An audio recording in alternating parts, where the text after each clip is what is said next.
Dreams. Let us talk about dreams. Let us first review what we have presented so far.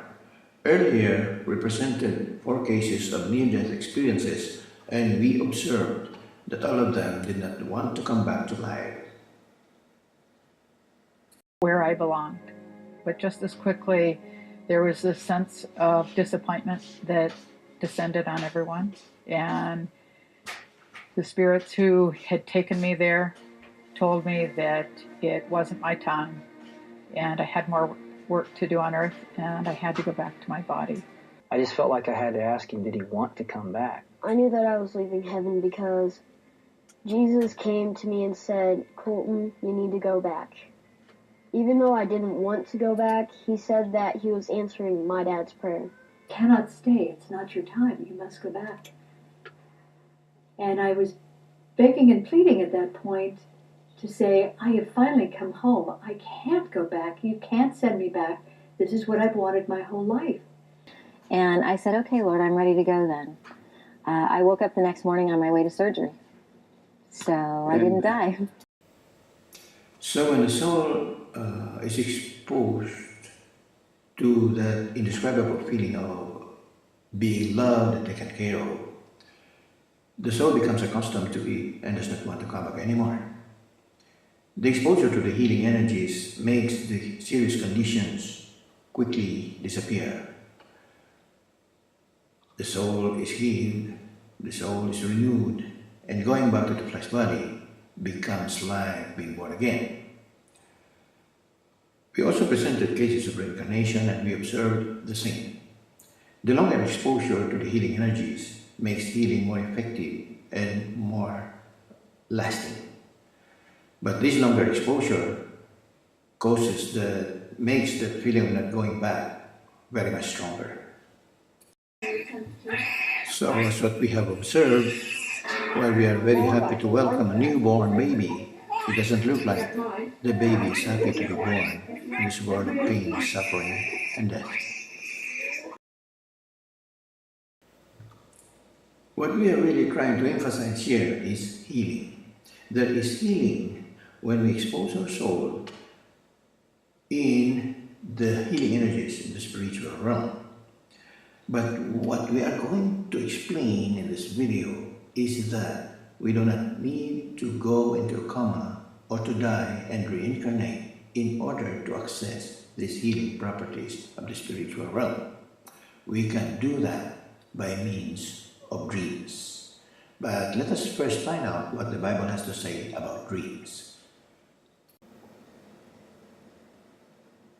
In the book of Genesis, chapter 20, verse 6 and verse 7, God warned Abimelech in a dream to return Sarah untouched to his husband Abraham, or he shall surely die and lose everything that he has.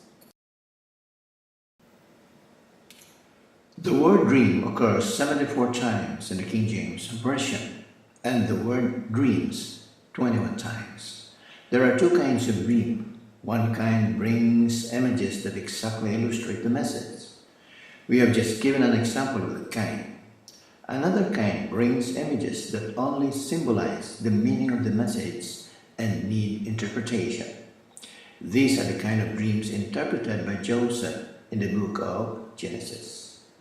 According to Edgar Cayce, the sleeping prophet of America, author of the book titled There is a River, he said the best interpreter of dream is the dreamer himself.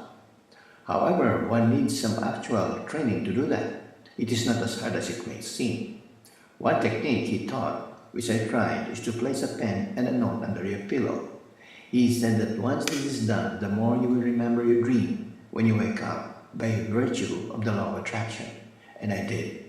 Immediately take note of the details of the dream when you wake up, before time erases the memory as the rest of the day is spent. In my case, most of my dreams deal about the future, but they need interpretation. Initially, I was not able to interpret my dreams, but when the time came, I was able to relate the actual events to the notes I wrote in the past. I began to learn how to match the symbolic images with the actual events. Do not worry about a scary dream that you cannot understand. Just write it down. The subconscious mind has already received and understood the message. Your subconscious mind will make you do what needs to be done when the time comes without you really knowing about it. Let us illustrate this with an example. I dreamed of a falling star, and when it touched the earth and exploded, it was not a star anymore. It was me. I dreamed of this when I was 5 years old. When I was 40, I read about Edgar Cayce and I read about the principle of reincarnation and karma. The interpretation came to me. I am a fallen being, and the last 40 years told me that I did not do well in my past lives. I was born very poor in health and in wealth, and I had a tendency of repeating my past mistakes. My subconscious understood the message when I was 5, and it made me ready to face all the difficulties in life. I never cried, I just prayed. So do not worry about dreams that you do not understand. Let your subconscious worry about it, but write it down so you will be able to know the meaning when the time comes. In so doing, you are training yourself how to interpret your dream and benefit from it. Dreams, be it bad or good, are messages from above. You can make the most out of them by paying attention. What about healing? Healing in a dream is not very dramatic because the exposure to the healing energy is short. A friend of mine gave me a New Testament in modern English. I began to like the verses and kept reading them when I rise and at bedtime. One day, I was trying to sleep away my sickness when I dreamed of rising from my sleep. I saw dead dogs under my bed. It looks like they were slaughtered. And when I look around, I saw the people who killed them. They looked like angels to me. They approached me, pulled a dark and empty being out of me, and then the leader approached me, touched my jaw, asked me, saying, "Have you taken your bath already?" I said, "Yes." And with an unspoken assurance that I will be fine, they went away. The dream is obviously good. The dead dogs under my bed were my physical and mental and emotional state. The dark being that was pulled out of me is the dark side of me. Because interestingly, except his being dark and empty, he looks like me. He seemed to suck the light and life from me. I believe he is the one messing up with my life since I was born. The men who killed the dogs are the angels. I believe the leader was Michael.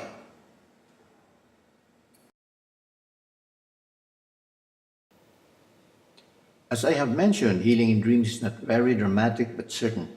After this dream of Michael and his angels, I began to change in the years that followed, until now.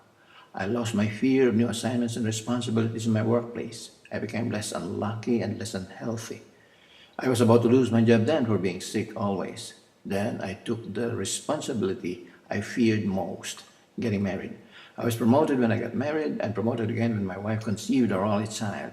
My reading comprehension became sharper. I was able to solve a bug that made the computerized accounting system a mess and saved the company a lot of money. And for about 10 years more after I retired from the company, I wrote, "We are gods. The Son of God said so. I am a miracle, you too. Subtle annihilation. How to survive the ongoing genocide. A gospel album of 10 songs. A love song album of 11 songs just recently. All now available online. Amazon, Barnes & Noble, Smashwords, Google Play, Apple Books. We all have dreamed dreams. Many of us, like I was, do not realize the healing effects of those dreams. I have always thought that we have no control over our dreams. Actually, we have control to some degree. Earlier in this presentation, it may be noted that the dream of angels was preceded by my reading of the New Testament given by a friend. Also, putting a note below your pillow for the purpose of recording the dream makes us remember more our dreams. These are examples of influencing our dreams. Actually, our experiences in life during our waking hours influence our dreams. Dreams are one method of accessing the spiritual realm. There is another, meditation. I am preparing another video presentation for that.